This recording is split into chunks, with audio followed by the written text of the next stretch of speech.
बहुत समय पहले की बात है। अमावस की काली अंधेरी रात थी। बिजली जोरों से चमक रही थी। बारिश थी कि रुकने का नाम ही नहीं ले रही थी। चारों ओर पानी ही पानी दिखाई दे रहा था। एक राकेश नाम का आदमी अपने ऑफिस में काम कर रहा होता है तो वो सोचने लगता है, ओफो, आज तो काम करते करते बहुत देर हो गई और ऊपर से बारिश भी बहुत तेज हो रही है। तो ऐसा लग रहा है ये जल्दी से रुकेगी नहीं। ऐसे में मैं घर कैसे जाऊंगा। फिर राकेश बारिश रुकने का इंतजार करने लगता है, लेकिन बारिश बंद ही नहीं हो रही थी। फिर राकेश अपनी गाड़ी निकालकर अपने घर की ओर चल पड़ता है। जब राकेश अपने घर के लिए जा रहा होता है तो उसकी एक सुनसान सी जगह जाकर अचानक से गाड़ी खराब हो जाती है। ओफो, इस गाड़ी को क्या हो गया? इसे भी अभी खराब होना था। फिर राकेश गाड़ी से उतरकर गाड़ी देखने लगता है। तभी राकेश की नजर पेड़ के नीचे खड़ी एक लड़की पर पड़ती है। राकेश उस लड़की को देखकर सोचने लगता है, ये लड़की इतनी रात में यहाँ सुनसान सड़क पर क्या कर रही है? लगता है ये लड़की किसी ऑटो या टैक्सी का इंतजार कर रही है। तभी राकेश की गाड़ी भी ठीक हो जाती है और वो अपनी गाड़ी में बैठ जाता है। और जैसे ही राकेश अपनी गाड़ी स्टार्ट करता है तो पेड़ के नीचे खड़ी लड़की राकेश के पास आती है। क्या आप मेरी कुछ मदद कर सकते हैं? हाँ बोलिए, मैं आपकी क्या मदद कर सकता हूँ? मेरा घर यहाँ पास में ही है। अगर आप मुझे मेरे घर तक छोड़ दें तो आपकी बड़ी मेहरबानी होगी। मैं यहाँ बहुत देर से खड़ी हूँ और बारिश भी बहुत तेज हो रही है। ऐसे में कोई ऑटो टैक्सी भी नहीं मिल रही। राकेश कुछ सोचने लगता है। तभी वो लड़की फिर कहती है, अगर आपको कोई प्रॉब्लम है तो कोई बात नहीं, मैं चली जाऊंगी। नहीं नहीं, मुझे कोई परेशानी नहीं है। तुम मेरी गाड़ी में बैठ सकती हो, जल्दी आ जाओ। फिर वो लड़की जैसे ही राकेश की गाड़ी में बैठती है तो राकेश उस लड़की को देखता ही रह जाता है। वो लड़की पूरी तरह बारिश में भीग चुकी थी। उस लड़की की मोटी मोटी आंखें थी। ऊपर से उसके काले घने लंबे बालों में वो लड़की बहुत ही खूबसूरत लग रही थी, जैसे कि कोई अप्सरा आसमान से उतर कर आई हो। तभी वो लड़की राकेश से कहती है, क्या हुआ? आप मुझे ऐसे क्यों देख रहे हो? आप बहुत खूबसूरत हो। फिर राकेश अपनी गाड़ी स्टार्ट कर देता है और उस लड़की से पूछने लगता है, तुम्हारा नाम क्या है और तुम यहाँ अकेली इतनी रात में क्या कर रही थी? मेरा नाम महक है और मेरा तो यहाँ रोज अकेले आना जाना लगा ही रहता है। तुम मेरी छोड़ो, अपने बारे में बताओ। वेल, मेरा नाम राकेश है। मैं अपनी माँ के साथ रहता हूँ और मैं एक कंपनी में नौकरी करता हूँ। आज कंपनी में ज्यादा काम था तो इसलिए देर हो गई। तुम्हें पता नहीं इस सुनसान सड़क पर इस तरह रात में आना जाना ठीक नहीं। कहते हैं यहाँ रात में एक चुड़ैल घूमती है। राकेश महक की बात सुनकर चौंक जाता है तो महक राकेश से हंसते हुए कहती है, अरे डरो नहीं, मैं मजाक कर रही थी। तुम तो मेरी बात सुनकर चौंक गए। नहीं नहीं तो अच्छा महक, एक बात बताओ, तुम्हारे घर में और कौन कौन है? जी मेरा कोई नहीं है। मैं अपने घर में बिल्कुल अकेली रहती हूँ। तुम्हें डर नहीं लगता? डर कैसा? राकेश और महक दोनों इस तरह बातें कर रहे थे जैसे वो दोनों एक दूसरे को बहुत समय से जानते हों। महक इतनी खूबसूरत लग रही थी तो राजेश की नजर महक के ऊपर से हट ही नहीं रही थी। फिर थोड़ी दूर जाते ही महक राकेश से कहती है, बस यहीं गाड़ी रोक दो, मेरा घर आ गया।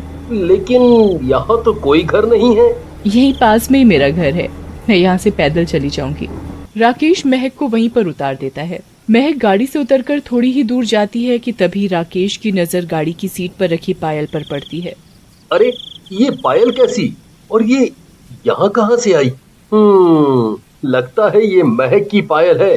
राकेश जैसे ही महक को आवाज लगाता है तो महक अचानक से राकेश की आंखों के आगे से गायब हो जाती है। फिर राकेश अपने घर की ओर महक के बारे में सोचता जा रहा था। ये महक अचानक से कहाँ गायब हो गई? फिर राकेश उस पायल को देखकर कुछ याद करने की कोशिश करने लगता है। इस पायल को मैंने कहीं देखा है, पर कहाँ देखा है? ये मुझे कुछ याद क्यों नहीं आ रहा? राकेश को याद करने पर भी उस पायल के बारे में याद नहीं आता और वो पायल के बारे में सोच ही रहा होता है कि इतनी ही देर में राकेश का घर भी आ जाता है। जैसे ही राकेश अपने घर में दाखिल होता है तो राकेश की माँ कहती है, राकेश तुम्हें आने में इतनी देर क्यों हो गई? तुम्हें पता है ना आज अमावस की रात है और तुम्हें कितनी बार समझाया है कि अमावस की रात को घर से ज्यादा देर बाहर रुकना ठीक नहीं है। अमावस की रात भूत प्रेत का साया रहता है। माँ तुम फिर शुरू हो गई। माँ ऐसा कुछ नहीं होता, कोई भूत प्रेत नहीं होता। अब जल्दी से मुझे खाना खिला दो, मुझे बड़ी जोरों की भूख लगी है। माँ अपने आप में बड़बड़ाते हुए राकेश के लिए खाना। इसे कितनी बार समझाया है पर यह है कि समझता ही नहीं। जब किसी दिन इसके साथ कुछ उल्टा पुल्टा हो गया ना, तब पता चलेगा इसे। क्या माँ, तुम भी? अब जल्दी से मुझे खाना दो, मुझे बहुत भूख लगी है। माँ राकेश को खाना खाने के लिए दे देती है। राकेश खाना खाकर सोने चला जाता है। राकेश को सोते ही नींद आ जाती है तो वो सो जाता है। फिर आधी रात को किसी पायल की आवाज आती है तो राकेश की आंखें खुल जाती हैं। राकेश उठकर इधर उधर देखने लगता है पर उसे कोई नजर नहीं आता और वो सोचने लगता है, ये पायल की आवाज कैसी आ रही है? और वो पायल की आवाज के पीछे पीछे चल देता है। यहाँ तो कोई नहीं है, फिर ये आवाज कहाँ से आ रही है? फिर राकेश पायल की आवाज के पीछे पीछे चल देता है। तभी राकेश देखता है कि महक खड़ी है। तभी राकेश की माँ पानी पीने के लिए उठती है और वो देखती है, अरे ये राकेश इतनी रात कहाँ जा रहा है, जरा देखो तो सही। फिर राकेश की माँ भी राकेश के पीछे पीछे चल देती है और वो देखती है कि राकेश किसी चुड़ैल से बातें कर रहा है। अरे मैया, ये तो चुड़ैल है, और राकेश इस चुड़ैल से क्यों मिलने आया है? मेरी तो कुछ समझ में नहीं आ रहा है कि ये हो क्या रहा है। ये देखकर राकेश की माँ बहुत बुरी तरह डर जाती है और वो वहीं किसी पेड़ के पीछे छिपकर ये सब देख रही होती है कि राकेश उस चुड़ैल से ऐसे बातें कर रहा है जैसे वो उसे सदियों से जानता है। अब तो राकेश की माँ का ये देखकर बुरा हाल हो जाता है और वो सोचने लगती है, लगता है राकेश के ऊपर कोई बुरी आत्मा का साया है, मुझे राकेश को इस चुड़ैल से बचाना होगा। राकेश को वो चुड़ैल महक नजर आ रही थी पर वास्तव में वो एक चुड़ैल थी। फिर वो चुड़ैल राकेश को अपने बस में कर लेती है और वो चुड़ैल राकेश को अपने प्रेमी के रूप में देख रही थी। तभी चुड़ैल राकेश के गले लग जाती है और राकेश से कहने लगती है, इस अमावस की रात को हम दोनों शादी कर लेंगे, फिर हम एक दूसरे से कभी जुदा नहीं होंगे और फिर मैं तुम्हें मारकर अपनी दुनिया में ले जाऊंगी। हाँ, हम दोनों इस अमावस की रात शादी कर लेंगे और मैं तुम्हारी दुनिया में आ जाऊंगा, फिर हम दोनों कभी जुदा नहीं होंगे। सुबह होने वाली है, अब तुम अपने घर जाओ। ये सुनकर राकेश की माँ के पैरों के नीचे से जमीन खिसक जाती है और वो राकेश के घर आने से पहले वापस आकर अपने कमरे में लेट जाती हैं और चुड़ैल के बारे में सोचने लगती है, ये चुड़ैल राकेश से शादी क्यों करना चाहती है? मैं कल ही तांत्रिक बाबा के पास जाकर इस चुड़ैल के बारे में बताती हूँ। राकेश भी सुबह होने से पहले अपने घर पर आकर अपने कमरे में सो जाता है और जैसे ही सुबह होती है राकेश की माँ तांत्रिक बाबा के पास जाती है और वो तांत्रिक बाबा को चुड़ैल के बारे में बताती है, बाबा मेरे राकेश को बचा लो, वो चुड़ैल मेरे राकेश को मार देगी, वो चुड़ैल मेरे राकेश के साथ ऐसा क्यों कर रही है? ये बड़ी शक्तिशाली चुड़ैल है। इस चुड़ैल का नाम पिछले जन्म में चंदा था। पिछले जन्म में राकेश चंदा का प्रेमी था और ये दोनों एक दूसरे से बेहद प्रेम करते थे और एक दूसरे से शादी करना चाहते थे। और शादी वाले दिन जब राकेश और चंदा एक दूसरे के साथ फेरे ले रहे थे, तभी मंडप में आग लगने की वजह से उसमें चंदा और राकेश की मौत हो गई। चंदा मरने के साथ चुड़ैल बन जाती है और उसकी आत्मा तड़पती रहती है और जैसे ही राकेश का नया जन्म होता है तो चुड़ैल राकेश को पाने के लिए अमावस की रात का इंतजार करती रहती है। अब वो चुड़ैल अमावस की रात को तुम्हारे बेटे से शादी करके उसे मारकर उसे अपने भूतों की दुनिया में ले जाएगी। बाबा मेरे बेटे को बचा लो।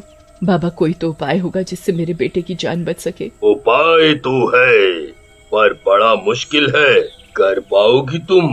तो सुनो, अमावस की रात को जब चुड़ैल और राकेश फेरे ले रहे हो, जैसे ही चुड़ैल राकेश के साथ सातवां फेरा लेगी, तभी तुम ये मंत्र पढ़ा हुआ धागा चुड़ैल के गले में डाल देना।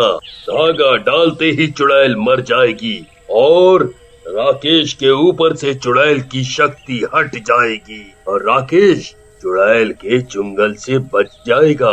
अब ये धागा लो और घर जाओ, कल अमावस की रात है, ये काम तुम्हें कल ही करना होगा। फिर राकेश की माँ धागा लेकर घर चली जाती है और अगले दिन जैसे ही रात होती है तो वो देखती है कि राकेश घर से निकलकर चुड़ैल के पास जा रहा है। तभी राकेश की माँ भी उसके पीछे पीछे चल देती है और एक जगह छुपकर देखने लगती है और जैसे ही चुड़ैल राकेश के साथ सातवां फेरा लेती है तो राकेश की माँ जल्दी से चुड़ैल के गले में धागा डाल देती है और धागा डालते ही चुड़ैल चीखने लगती है, धोखा हुआ मेरे साथ, मैं किसी को नहीं छोड़ूंगी। ये कहते हुए चुड़ैल जलकर मर जाती है और राकेश भी चुड़ैल के चंगुल से बच जाता है। रोशनी अपनी छोटी बहन पिंकी के साथ नई नई शहर में रहने आई थी। उसकी हाल ही में एक बैंक में नौकरी लगी थी। काम का पहला दिन था और वो अपने काउंटर पर बैठी थी। उसके पास में ही एक और लड़का बैठा था। वो रोशनी से कहता है, हेलो, आपने यहाँ नया ज्वाइनिंग किया है क्या? चलिए, ये तो बहुत ही अच्छी बात है। कब से मैं इस काउंटर पर अकेला बैठ रहा था। अब आप आ गई हैं तो मुझे भी बातचीत करने के लिए कोई दोस्त मिल जाएगा। रोशनी को किशन पसंद आता है और वो दोनों काम करते करते आपस में काफी बातें करते हैं। तभी अचानक से बैंक में काफी हड़कंप मच जाता है। एक आदमी फटीचर हालत में बैंक के अंदर घुस आता है और उसके पीछे पीछे बैंक का सिक्योरिटी गार्ड भी आ जाता है। अरे अरे, कौन हो तुम भैया? यहाँ कहाँ घुसे चले आ रहे हो? अरे सर, देखिए ना, मैं कब से इन्हें रोक रहा हूँ, लेकिन ये मुझे धक्का देकर अंदर घुसाया। कौन हो तुम और तुम्हें क्या चाहिए? उस आदमी की हालत इतनी खराब थी कि वो ढंग से बोल भी नहीं पा रहा था। अरे अरे, इसकी हालत तो बहुत खराब है। एक काम करो, पहले इसे जरा पानी पिलाओ। जी वो मैं बाहर बहुत गड़बड़ हो गई है भैया। सारे शहर में भूतों ने हमला कर दिया है और वो जिसे भी पा रहे हैं उसे पकड़ कर ले जा रहे हैं। उस आदमी की बात सुनकर सभी लोग डर जाते हैं। क्या? कहीं ले जा रहे हैं? मगर कहाँ? अब ये तो वही जान सकता है जिसे वो ले गए हैं, और कोई भी लौट कर नहीं आ पाया है। अगर तुम्हें ये जानना है कि वो लोगों को कहाँ ले जा रहे हैं तो तुम्हें भी उनके साथ जाना होगा। अरे, ये तुम कैसी बकवास कर रहे हो? आदमी अपने आप को ही बचाएगा, भला कौन उन भूतों के साथ जाना चाहेगा? मैं तो कहती हूँ सब लोग बैंक में छिपे रहो, उसी में हम सब की भलाई है। नहीं, मुझे जाना होगा, अभी के अभी जाना होगा। क्या? ये तुम क्या कह रही हो रोशनी? तुम पागल हो गई हो क्या? तुमने सुना नहीं क्या? बाहर भूत घूम रहे हैं। अगर तुम बाहर निकली तो वो तुम्हें भी पकड़ कर ले जाएंगे। किशन, मेरी बहन पिंकी वो घर पे एकदम अकेली थी। अगर भूतों ने उसे कुछ कर दिया होगा तो? नहीं नहीं, मुझे तुरंत उसके पास जाना है। इतना कहकर रोशनी भागते हुए बैंक से बाहर निकल गई। उसे देखकर किशन भी उसके पीछे पीछे चला गया। लगता है इन दोनों को मरने का शौक है, इसीलिए खुद ही बाहर चले गए। चलो भाइयों, यहाँ के सारे दरवाजे बंद कर दो, हमें तो अपनी जान बचानी है। रोशनी और किशन बाहर जाते हैं और बाहर का हाल देखकर दंग रह जाते हैं। बाहर कुछ भूत और चुड़ैल यहाँ से वहां भाग रहे थे। किशन, तुम मेरे पीछे पीछे क्यों बाहर आ गए? वापस अंदर जाओ। देख नहीं रहे हो क्या कि यहाँ कितना खतरा है? नहीं रोशनी, खतरा है इसलिए तो मैं भी तुम्हारे साथ आया हूं ना। मैं तुम्हें खतरे में अकेला कैसे छोड़ दूं? ओफो किशन, तुम्हें समझाना बेकार है। चलो हम छुपते हुए यहाँ से निकलते हैं। रोशनी और किशन छुप छुप कर भूतों से बचते हुए रोशनी के घर पहुँचते हैं। उसके घर का दरवाजा टूटा हुआ था और उसकी बहन गायब थी। नहीं, ऐसा नहीं हो सकता। किशन, वो लोग मेरी बहन को भी ले गए। मत रो रोशनी, हम उसे ढूंढ लेंगे, तुम परेशान मत हो। लेकिन कैसे किशन? हमें तो ये भी नहीं पता कि ये भूत लोगों को कहाँ ले जा रहे हैं। इस बात पर किशन कुछ सोच में पड़ जाता है और फिर कहता है, मैं समझ गया रोशनी कि हमें क्या करना होगा। उस आदमी ने कहा था ना कि अगर ये पता करना है कि भूत लोगों को कहाँ ले जा रहे हैं तो हमें भी उनके साथ ही जाना होगा। अब यही एक रास्ता बचा है रोशनी। ठीक है, अगर यही रास्ता है तो यही सही, लेकिन सिर्फ मैं जाऊंगी। तुम्हें मेरे और मेरी बहन के लिए अपनी जान खतरे में डालने की जरूरत नहीं है। रोशनी, आज पूरा शहर खतरे में है और हम सभी तो एक दूसरे का सहारा है। अगर हम दोनों ने ये पता लगा लिया कि ये भूत कहाँ से आ रहे हैं और क्या चाहते हैं तो हम उन्हें रोक सकते हैं। इसलिए अब बात तुम्हारी या मेरी नहीं है, बल्कि हम सबकी है। ठीक है, तो चलो फिर, लेकिन उसके पहले मुझे घर से कुछ सामान लेना है। रोशनी जल्दी से जाकर कुछ सामान अपने जेब में रख लेती है। इसके बाद रोशनी और किशन खुद ही भूतों के सामने आ जाते हैं और उन्हें देखकर भूत उन्हें पकड़ लेते हैं और अपने साथ ले जाने लगते हैं। ले चलो इन दोनों को भी अपने साथ। इन सब इंसानों को तो हम लोग छोड़ने नहीं वाले, एक एक को पकड़ कर ले जाएंगे अपने साथ। थोड़ी देर में वो भूत किशन और रोशनी को अपने साथ एक जंगल में ले वो दोनों ये देखकर हैरान हो जाते हैं कि वहां पर पहले से बहुत सारे इंसान पेड़ों से बंधे हुए थे। भूत रोशनी और किशन को भी एक पेड़ से बांध देते हैं। जब भूत चले जाते हैं तो किशन कहता है, यहाँ क्या हो रहा है रोशनी? देखो, सब लोगों को यहाँ बांध दिया गया है। मुझे तो कुछ समझ ही नहीं आ रहा है, अब क्या करेंगे हम? फिक्र मत करो किशन, ये देखो मेरी जेब में क्या है। रोशनी अपनी जेब में एक छोटा सा चाकू रख के लाई थी। रोशनी अपनी और किशन की रस्सी चाकू से काट देती है। तभी वहां आसपास के लोग भी मदद के लिए चिल्लाने लगते हैं। चलो इन सब की मदद करते हैं किशन। ये सब कितने डरे हुए लग रहे हैं। हाँ रोशनी, और जाओ तुम उस पेड़ के पास जाकर लोगों को खोलो, क्या पता उधर तुम्हारी बहन भी हो। रोशनी और किशन लोगों को खोल देते हैं। तभी एक बूढ़ा आदमी बोलता है, न जाने ये भूत कहाँ से आ गए हैं, हम सबको क्यों पकड़ रहे हैं। वो सब कुछ भी हो बाबा, इससे पहले कि वो सब वापस आए हमें यहाँ से भागना होगा। तभी रोशनी भाग के वापस आती है। किशन, मेरी पिंकी यहाँ नहीं है। मैंने सब जगह अच्छे से देख लिया। अरे वो भूत कुछ लोगों को कहीं और ले गए थे, लेकिन किसी को भी नहीं पता कि वो जगह कहाँ है। रोशनी ये सब सुनकर दुखी हो जाती है। वो किशन से कहती है, अब क्या करें किशन, कहाँ ढूंढूं पिंकी को, मुझे तो कुछ समझ नहीं आ रहा। वो लोग आपस में बात कर ही रहे थे कि तभी कुछ भूत वहां पर वापस आ गए। अरे नहीं, भागो, वो भूत वापस आ गए, भागो भागो। बस बहुत हुआ, अब अगर कोई भी अपनी जगह से हिला तो हम उसे तुरंत मार डालेंगे और खा जाएंगे। मुझे तो लगता है कि इस लड़के और लड़की ने ही इन सबको खोला है। देखो, उस लड़की के हाथ में चाकू भी है। इधर आओ तुम दोनों की इतनी हिम्मत कैसे हुई? तुमने हमारे खिलाफ जाकर सबको आजाद किया। अब हमें माफ कर दो, हमसे गलती हो गई। चाहे तो तुम हमें फिर से बंदी बना दो, अब हम भागने की बिल्कुल भी कोशिश नहीं करेंगे। ऐसे कैसे माफ कर दे?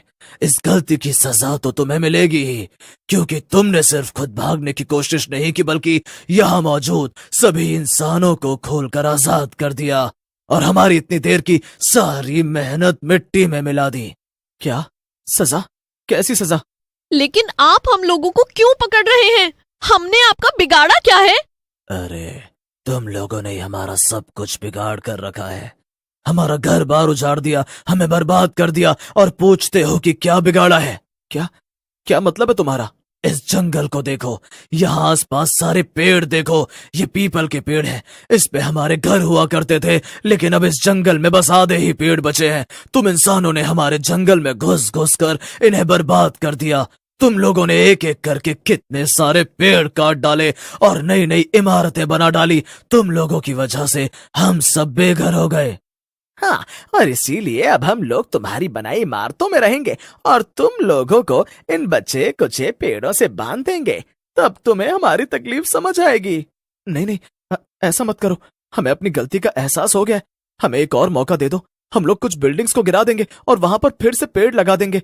तुम लोग फिर से वहां खुशी खुशी रहना। लेकिन भला हम लोग तुम इंसानों पर भरोसा क्यों करें? अगर तुमने फिर से वही सब किया तो? नहीं नहीं, अब ऐसी कोई भी गलती नहीं होगी, हमें एक मौका तो दो। और अगर हमने फिर से ऐसा किया तो तुम लोगों को पकड़ लेना और बिल्कुल मत छोड़ना। ठीक है, लेकिन याद रखना, अगर अब दोबारा ऐसी कोई हरकत हुई तो तुम्हें माफी नहीं मिलेगी। फिर भूत जाते हैं और अपने साथ कुछ बच्चों को लेकर आते हैं। उन बच्चों में पिंकी भी थी। अपनी बहन को देखकर रोशनी बहुत खुश हो जाती है। दीदी दीदी, आप आ गई? मुझे बहुत डर लग रहा था। फिक्र मत करो पिंकी, अब मैं आ गई हूं ना, अब तुम एकदम सुरक्षित हो। फिर रोशनी पिंकी के साथ सभी बच्चों को लेकर वापस शहर चली जाती है। शहर में सब कुछ ठीक हो जाता है और सभी लोग भूतों से किया हुआ अपना वादा पूरा करते हैं। वो लोग जंगल के ही पास बनी कुछ बिल्डिंगों को गिरा देते हैं और वहां पर बहुत सारे पेड़ लगा देते हैं। इससे भूत भी वापस शांति से रहने लगते हैं। रोशनी और किशन भी अगले दिन से खुशी खुशी अपने काम में लग जाते हैं।